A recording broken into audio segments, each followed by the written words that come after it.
नमस्कार दोस्तों, मैं प्रशांत कुशेस पीके न्यूज़ से। जैसा कि आप सबको पता है कि मेरा चैनल है पीके न्यूज़ और बहुत तेज़ी से वो आगे बढ़ रहा है अलीगढ़ में और आप लोगों का प्यार भी उस पर मिला। मैं यूट्यूब पर भी आ गया हूँ आपकी सेवाओं के लिए। मैं आगामी चुनाव 2021 को देखते हुए मैंने सोचा कि एक दो चीज़ है नोटिस जो मैंने की हैं इन 4 महीने की पत्रकारिता के दौरान मैं आप लोगों से शेयर करूँ। और शेयर करने के लिए मैंने ये देखा कि हमारा जो समाज के लोग हैं, जो हमारी जनता है, वो बहुत आसानी से पॉलिटिशियंस पर सवाल उठा देती है कि ये काम नहीं करते या मतलब इन्होंने वादे किए वो पूरे नहीं किए।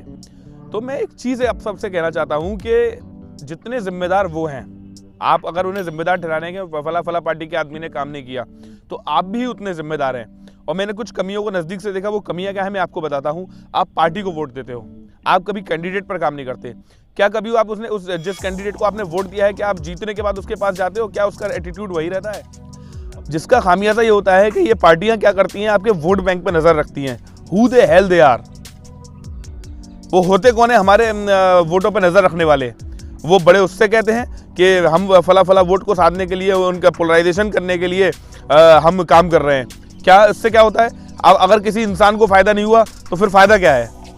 मेरा मानना यह है कि आपको अपने कैंडिडेट पर काम करना चाहिए, आपको पार्टी पे काम नहीं करना चाहिए, क्योंकि आपका देश एक ऐसा लोकतांत्रिक देश है जिसपे आप डायरेक्ट पीएम और सीएम नहीं चुन सकते।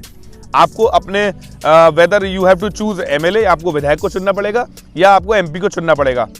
और अगर कहीं आप किसी को जिताने के उपलक्ष्य में या पर्पस से गलत कैंडिडेट को जिता देते हो तो कहीं ना कहीं खामियाजा आपको भुगतना पड़ेगा। तो मेरी सबसे दरख्वास्त है कि आगामी चुनाव में अपने क्षेत्रीय कैंडिडेट पर काम करें। सबसे पहले देखें, आपका इख्तियार है वोट डालना, तो आपका इख्तियार ये भी है कि आप जज करें कि आपका कैंडिडेट कैसा है।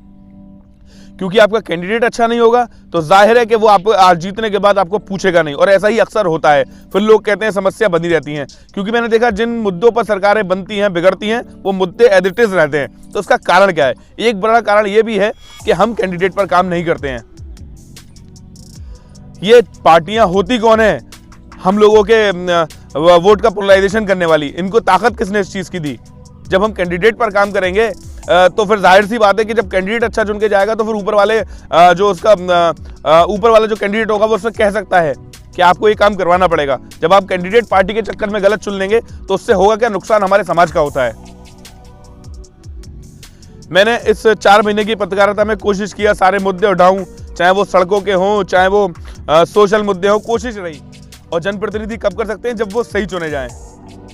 हमें पार्टी से मतलब नहीं होना चाहिए, हमें मतलब होना चाहिए कैंडिडेट हमारा कैसा है, हमारा जनप्रतिनिधि जो पर्सनली आप उससे कैसे जानते हो उसको, या मतलब कि उसके आप क्या कर सकते हो, मतलब उससे कैसे काम ले सकते हो या अपनी समस्या जाके कह सकते हो। मैंने तो ऐसे ऐसे कैंडिडेट भी देखे हैं जो जीतने के बाद सीधे मुंह बात करना भी पसंद नहीं करते।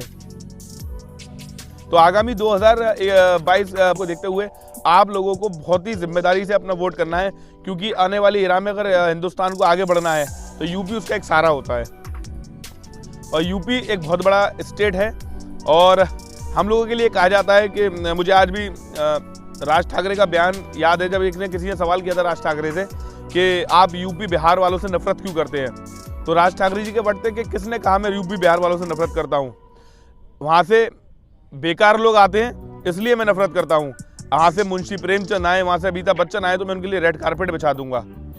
ऐसा वो कौन होते हैं कहने वाले? राज ठाकरे जी के। लेकिन आपको नहीं लगता कि हमारे लिए शर्मिंदगी की बात है? लेकिन उस बंदे की मैं एक बात कहना चाहूँगा आपसे। राज ठाकरे ने एक बात कही थी कि जिस स्टेट ने 6 से 7 प्रधानमंत्री दिए वो आज भी पिछड़ा हुआ क्यों है?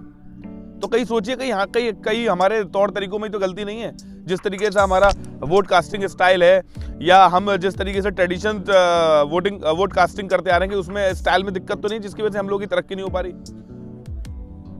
तो दोस्तों, मेरे भाइयों, ये मेरे कुछ व्यूज थे आगामी 2022 के चुनाव को देखते हुए, क्योंकि यूपी एक बहुत इंपॉर्टेंट स्टेट है और हम अपने पूरे मतलब देश का जो है बहुत बड़ा हिस्सा है।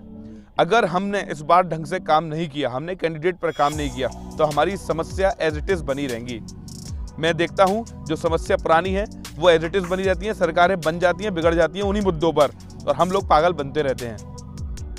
तो we have to work on our candidate at any cost, at any how, then we will be able to achieve what we want. तो आई होप कि आप लोगों को ये वीडियो अच्छी लगी होगी। बाकी मैं तो आप लोगों की सेवा में तत्पर हुई हूँ और मेरे यूट्यूब चैनल को भी सब्सक्राइब कीजिएगा, वीडियो अच्छी लगे तो लाइक कीजिएगा। धन्यवाद।